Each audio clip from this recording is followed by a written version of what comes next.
माता वैभव लक्ष्मी की जय। नमस्कार दोस्तों, आपका हमारे चैनल पांडे स्टोरी में हार्दिक स्वागत है। दोस्तों, आज मैं आपको व्रत करने का शास्त्रीय विधि और व्रत पूरा होने पर उद्यापन करने की शास्त्रीय विधि बताऊंगी।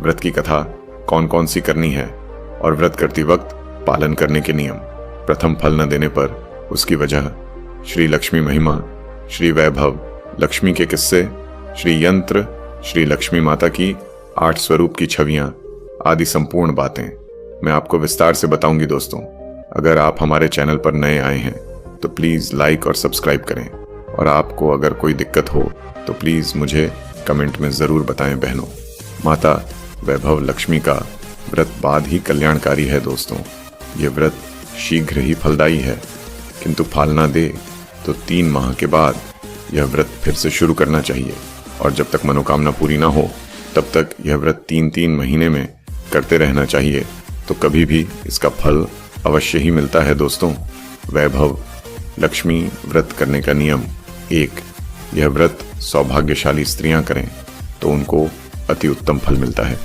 पर घर में यदि सौभाग्यशाली स्त्रियां ना हो तो कोई भी स्त्री एवं कुमारी कन्या भी यह व्रत कर सकती है। दूसरा दोस्तों, स्त्री के बदले पुरुष भी यह व्रत करें तो उसे भी उत्तम फल अवश्य मिलता है। 3, यह व्रत पूरी श्रद्धा और पवित्र भाव से करना चाहिए, किन होकर बिना भाव से यह व्रत नहीं करना चाहिए। 4, यह व्रत शुक्रवार को किया जाता है। व्रत शुरू करते वक्त 11 या 21 शुक्रवार को मन्नत रखनी पड़ती है, और पुस्तक में लिखी शास्त्रीय विधि अनुसार ही व्रत करना चाहिए। मन्नत के शुक्रवार पूरे होने पर विधि पूर्वक और इस पुस्तक में दिखाई गई शास्त्रीय रीति अनुसार उद्यापन विधि करनी चाहिए। यह विधि सरल है, किंतु शास्त्रीय विधि अनुसार व्रत न करने पर व्रत का जरा भी फल नहीं मिलता है। 5, एक बार व्रत पूरा करने के पश्चात फिर मन्नत कर सकते हैं और फिर से व्रत कर सकते हैं। 6, माता लक्ष्मी देवी के अनेक स्वरूप हैं, उनमें उनका धन लक्ष्मी स्वरूप ही वैभव लक्ष्मी है, और माता को लक्ष्मी श्री यंत्र अति प्रिय है। व्रत करते वक्त पुस्तक में दिए हुए मान लक्ष्मी के हर स्वरूप और श्री यंत्र को प्रणाम करना चाहिए, तभी व्रत का फल मिलता है। अगर हमें इतनी भी मेहनत नहीं कर सकते तो लक्ष्मी देवी भी हमारे लिए कुछ करने को तैयार नहीं होगी, और हम पर माँ की कृपा नहीं होगी। 7, व्रत के दिन सुबह से ही जय मां लक्ष्मी का रतन मन ही मन में करना चाहिए, और माँ का पूरे भाव से स्मरण करना चाहिए। 8, शुक्रवार के दिन यदि आप प्रवास या यात्रा पर गए हैं तो शुक्रवार छोड़कर उसके बाद के शुक्रवार का व्रत करना चाहिए। व्रत अपने ही घर में करना चाहिए। सब मिलकर जितनी शुक्रवार की मन्नत ली हो उतने शुक्रवार को पूरे करने चाहिए। 9, घर में सोने ना हो तो चांदी की चीज पूजा में जरूर रखनी चाहिए। 10, व्रत पूरा होने पर कम से कम 7 स्त्रियों को, या आपकी इच्छा अनुसार 11, 21, 51, 101 स्त्रियों को वैभव लक्ष्मी व्रत की पुस्तक कुमकुम तिलक करके भेंट के रूप में देनी चाहिए। जितनी ज्यादा पुस्तक आप देंगे उतनी मां लक्ष्मी की ज्यादा कृपा होगी, और मां लक्ष्मी जी का यह अद्भुत व्रत का ज्यादा प्रचार होगा। 11, व्रत के शुक्रवार को स्त्री रजस्वला हो या सूतक की हो तो यह व्रत छोड़ देना चाहिए और बाद की शुक्रवार से व्रत करना चाहिए, पर जितनी शुक्रवार की मन्नत मानी हो उसे इतनी शुक्रवार का व्रत पूरा करना चाहिए। 12, व्रत की विधि शुरू करते वक्त लक्ष्मी स्वतन का एक बार पाठ करना चाहिए। 13, व्रत के दिन हो सके तो उपवास करना चाहिए, अगर ना हो सके तो फलाहार या एक बार व्रत करना चाहिए। अगर व्रतधारी शरीर कमजोर हो तो 2 बार भोजन कर सकते हैं। सबसे महत्व की बात यह है कि व्रतधारी मां लक्ष्मी पर पूरी श्रद्धा एवं भावना रखें, और मेरी मनोकामना मां पूरी करेंगी ही, ऐसा ग्रैंड संकल्प करें। जय मां वैभव लक्ष्मी आप पर प्रसन्न हो। वैभव लक्ष्मी व्रत की कथा। एक बड़ा शहर था। इस शहर में लाखों लोग रहते थे। पहले के जमाने में लोग था साथ रहते थे और एक दूसरे के काम आते थे, पर नए जमाने के लोगों का स्वरूप ही अलग सा है। सब अपने काम में रत रहते हैं, किसी को किसी की परवाह नहीं। घर के सदस्यों को भी एक दूसरे की परवाह नहीं होती है। भजन कीर्तन, भक्तिभाव, दया, माया, परोपकार जैसे संस्कार कम हो गए हैं। शहर में बुराइयां बढ़ गई थीं। शराब, जुआ, रेस, व्यभिचार, चोरी, डकैती वगैरह बहुत से गुनाह शहर में होते थे। कहावत है कि हजारों निराशा में एक अमर आशा छिपी हुई है। इसी तरह इतनी सारी बुराइयों के बावजूद शहर में कुछ अच्छे लोग भी रहते थे। शीला और उनका पति ईमानदारी से जीते थे। वे किसी की बुराई नहीं करते थे और प्रभु भजन में अच्छी तरह समय व्यतीत कर रहे थे। उनकी गृहस्थी आदर्श गृहस्थी थी और शहर के लोग उनकी गृहस्थी की सराहना करते थे। शीला की गृहस्थी इसी तरह खुशी खुशी चल रही थी, पर कहा जाता है कि कर्म की गति अक्ल है। विधाता के लिए लेख को कोई नहीं समझ सकता है।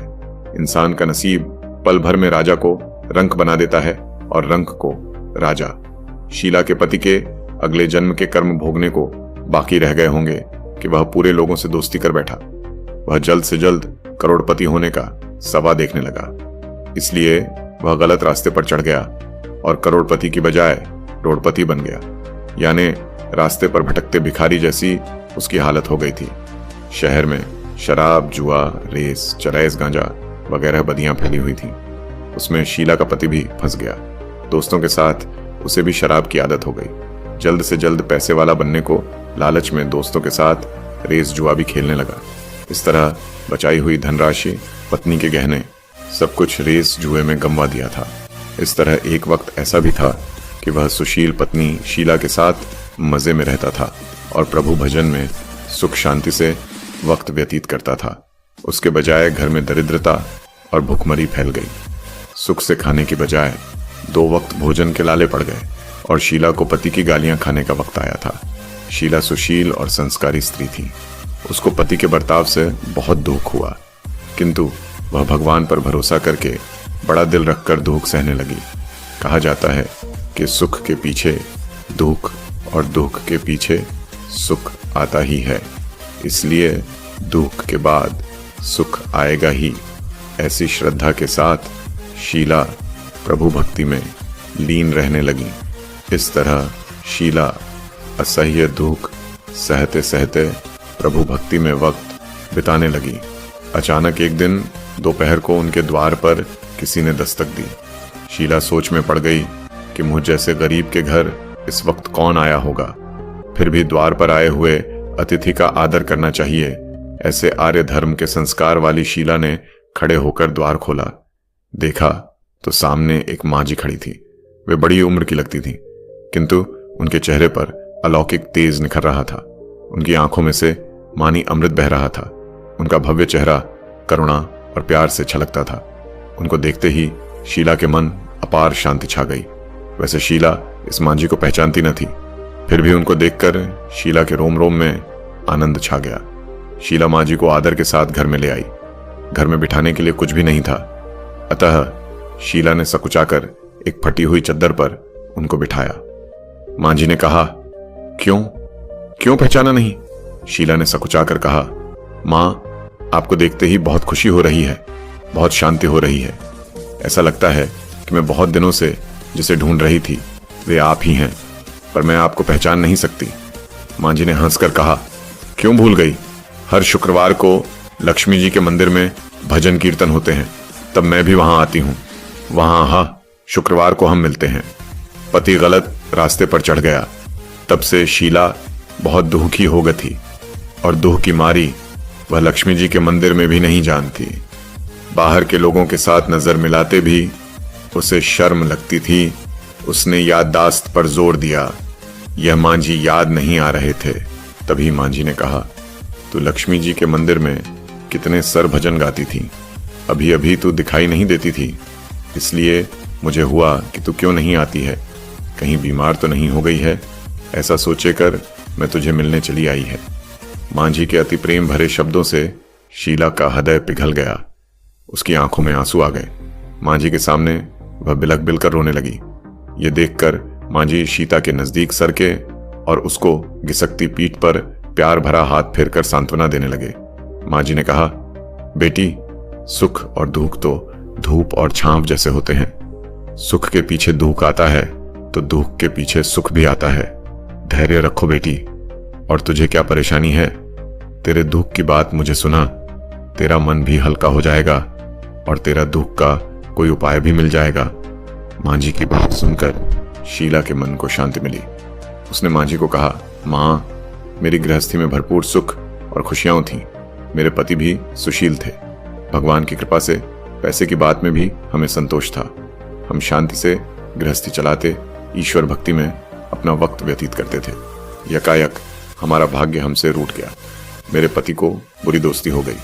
बुरी दोस्ती की वजह से वे शराब, जुआ, रेस, चरस, गांजा वगैरह खराब आदतों के शिकार हो गए और उन्होंने सब कुछ गंवा दिया और हम रास्ते के भिखारी जैसे बन गए। यह सुन मां जी ने कहा, सुख के पीछे दुख और दुख के पीछे सुख आता ही रहता है। ऐसा भी कहा जाता है कि कर्म की गति न्यारी होती है। हर इंसान को अपने कर्म भुगतने ही पड़ते हैं, इसलिए तू चिंता मत कर। अब तू कर्म भुगत चुकी है, अब तुम्हारे सुख के दिन अवश्य आएंगे।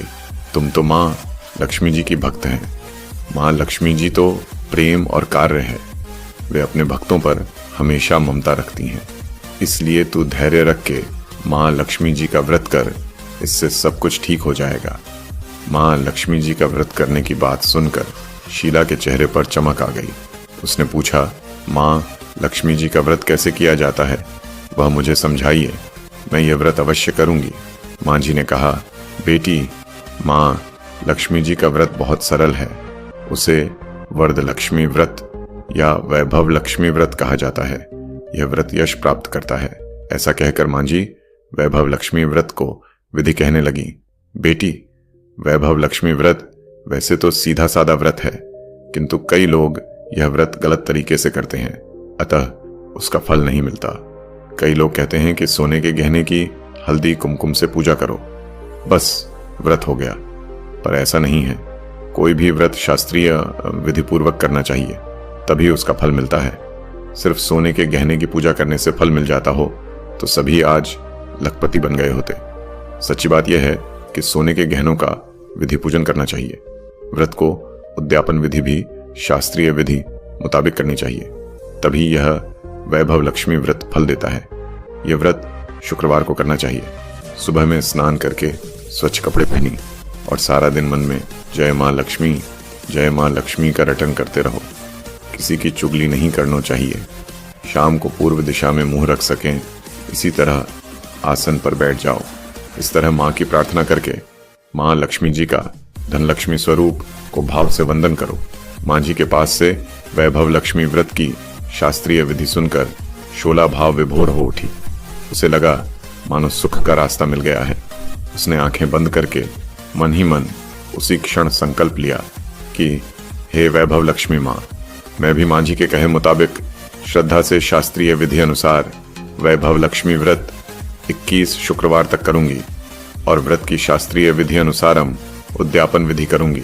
शीला ने संकल्प करके आंखें खोली तो सामने कोई न था। वह विस्मित हो गई कि माँ जी कहाँ गए। यह मौजी दूसरा कोई न था, साक्षात लक्ष्मी जी ही थी। शीला लक्ष्मी जी की भक्त थी, इसलिए अपने भक्त को रास्ता दिखाने के लिए माँ लक्ष्मी देवी माँ जी का स्वरूप धारण करके शीला के पास आई थी। दूसरे दिन शुक्रवार था। सवेरे स्नान करके स्वच्छ कपड़े पहनकर शीला मन ही मन श्रद्धा से और पूरे भाव से जय माँ लक्ष्मी का मन ही मन रटन करने लगी। सारा दिन किसी की चुगली की नहीं। शाम हुई तब हाथ पांव मुंह धोकर शीला पूर्व दिशा में मुंह करके बैठी। घर में पहले सोने के बहुत से गहने थे, पर पतिदेव ने गलत रास्ते पर चढ़कर सब गहने गिरवी रख दिए थे, पर नाक की चुन्नी बच गई थी। नाक चुन्नी निकालकर उसे धोकर शीला ने कटोरी में रख दी।